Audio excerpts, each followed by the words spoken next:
Hello friends, அனைவருக்கும் வணக்கம். இன்றைக்கி என்னென்னா, ஒரு முக்கியமான பதிவு தான் போட போகிறேன்.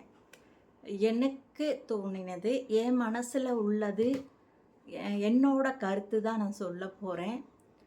இது ஒரு முக்கியமானது. என்னன்னு சொன்னிங்கன்னா, இப்போ என்னன்னு பார்த்தீங்கன்னா, மே 4ஆம் தேதி தமிழ்நாட்டோட தலைவிதி தெரிஞ்சிடும். இப்போவே கருத்து கணிப்பில் அது இதுன்னு போட்டுட்ருக்காங்க. எனக்கு அதெல்லாம் பிரச்சனை இல்லை. நான் என்னோட ஒப்பீனியன் என்னென்னா,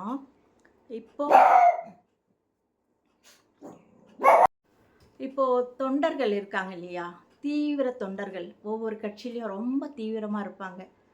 அவங்களுக்காக தலைவருக்காக எதுனாலும் செய்யறதுக்கு தயாராக இருப்பாங்க. அவங்களுக்காக வேண்டி தான் இந்த பதிவு.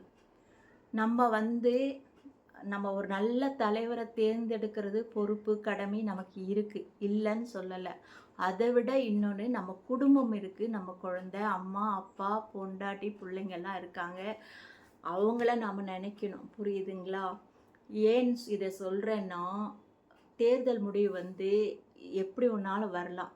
அவங்கவுங்க கட்சி தொண்டர்களுக்கு தோல்வியும் சரி வெற்றியும் ஏற்றுக்கிற மனப்பக்குவம் வேணும். வெற்றி வந்துருச்சுன்னா பயங்கரமாக எதிர்க்க இருக்கவங்கள இது பண்ணுறதோ, தோல்வி அடைஞ்சால் மனசு உடஞ்சி அதனால் பல விபரீத முடிவு எடுக்கிறதோ, அதெல்லாம் கூடாதுன்றதுக்காக தான் இதை சொல்ல வரேன். எவ்வளோதான் தீவிர ரசிகர்களாக இருந்தாலும் தோல்வியை நம்ம ஏற்றுக்கணும். எது வந்தாலும் சரி, எந்த கட்சி வந்தாலும் அதை அந்த தொண்டர்கள் ஏற்றுக்கணும்.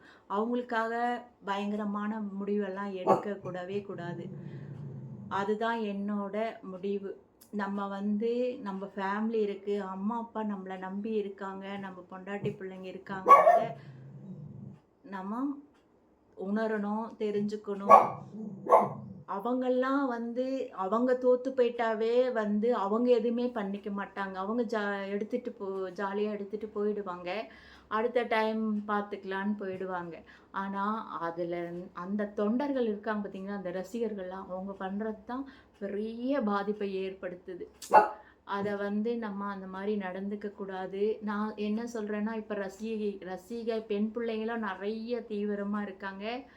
அவங்களுக்கு ஏதாவது ஒரு நல்லதோ சரி கெட்டதோ சரி எதுனாலும் நம்ம அதை ஏற்றுக்கிட்டு நம்ம அடுத்தது என்னன்னு பார்க்கணும். இப்போ பார்த்தீங்களா, எல்லாருமே தலைவர்களும் தேர்தல் முடிஞ்சோடனே அடுத்த நாளே அவங்க என்ஜாய் பண்ண சுற்றுலா போயிடுறாங்க. ஒவ்வொருத்தரும் ஒவ்வொரு இடத்துக்கு போயிடுறாங்க. அவங்களுக்கு பிரச்சனையே இல்லை. ஆனால் நாம் ஓட்டு போட்டு மறுநாளே நம்ம வேலைக்கு போகணும். நமக்கு வேலைக்கு போனால் தான் சாப்பாடு. அப்படி இருக்கும் பட்சத்தில் நாடு இப்படி தான் போயிட்டுருக்கு. யார் வந்தாலும் அப்படி தான்.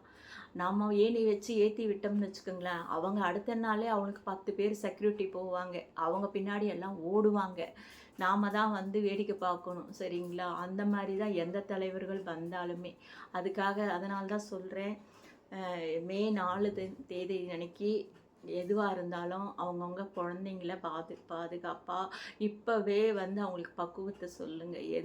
எந்த கட்சியோட தீவிர தொண்டர்களாக இருக்காங்களோ அவங்கக்கிட்ட பெரியவங்கள்லாம் கொஞ்சம் பக்குவத்தை கொடுத்து அவங்களுக்கு மனசு இது பண்ணி வைங்க பெரியவங்க. அதனால தான் நான் முன்னாடியே இந்த வீடியோ போடுறேன்.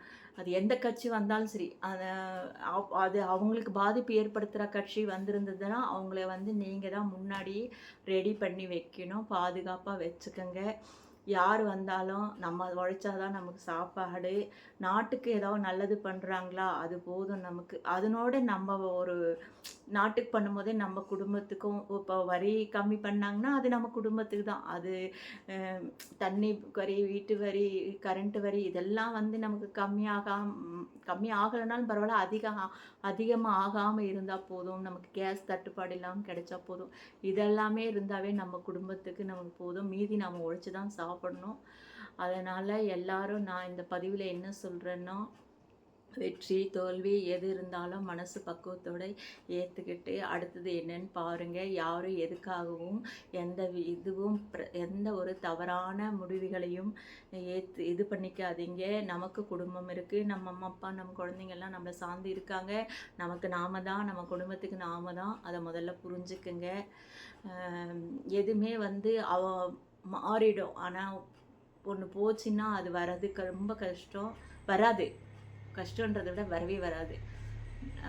எதெல்லாம் உங்களுக்கு வராது, எதெல்லாம் வரும்னு உங்களுக்கு நல்லா தெரியும். நாம் ஏன் அவங்களுக்காக இவங்களுக்காகலாம் நாம் இது பண்ணணும்? அதெல்லாம் நீங்கள் யோசித்து சிந்தித்து செயல்படுங்க. படித்தவங்க இருக்கீங்க, எல்லாமே இந்த காலத்து ஜெனரேஷனில் நல்லா புரிஞ்சுக்கிட்டு தான் வரீங்க.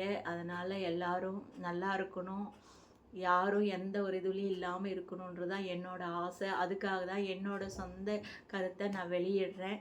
இது யாரையும் நான் குறை சொல்லலை, நடக்கிறது தான் சொல்கிறேன். சாதாரணமாக ஒரு எக்ஸாமில் குழந்தைங்க தோத்துட்டாவே தற்கொலை பண்ணிக்குதுங்க, அதெல்லாம் கூடவே கூடாது. இப்போ அது கூட ரிசல்ட் எல்லாம் வரப்போகுது. மனசு விட்டுறக்கூடாது. இது இல்லைன்னா அடுத்த இதில் எழுதி பாஸ் பண்ணிக்கலாம். அந்த மாதிரி தான் இருக்குது. இப்போ முதல் மாதிரியெல்லாம் 1 இயர்லாம் இல்லை. இப்போல்லாம் அடுத்ததே எழுதி பாஸ் பண்ணிக்கலாம். அதனால் எந்த ஒரு இதுவும் இல்லாமல் குழந்தைங்களும் சரி, அம்மா அப்பா பார்த்து புரிஞ்சுக்குங்க. அம்மா அப்பாவும் குழந்தைங்களோட மனசை பார்த்து புரிஞ்சு அவங்களுக்கு பக்குவப்படுத்தி வைங்க. இதான் என்னோட கருத்து. இது பிடிச்சிருந்துன்னா லைக் பண்ணுங்கள். லைக் பண்ணலனாலும் பரவாயில்ல, இந்த கருத்தை நீங்கள் ஏற்றுக்குங்க. உண்மை இதுதான், உலக நடப்பு இதுதான். புரியுதுங்களா? வணக்கம். வாழ்க வளமுடன்.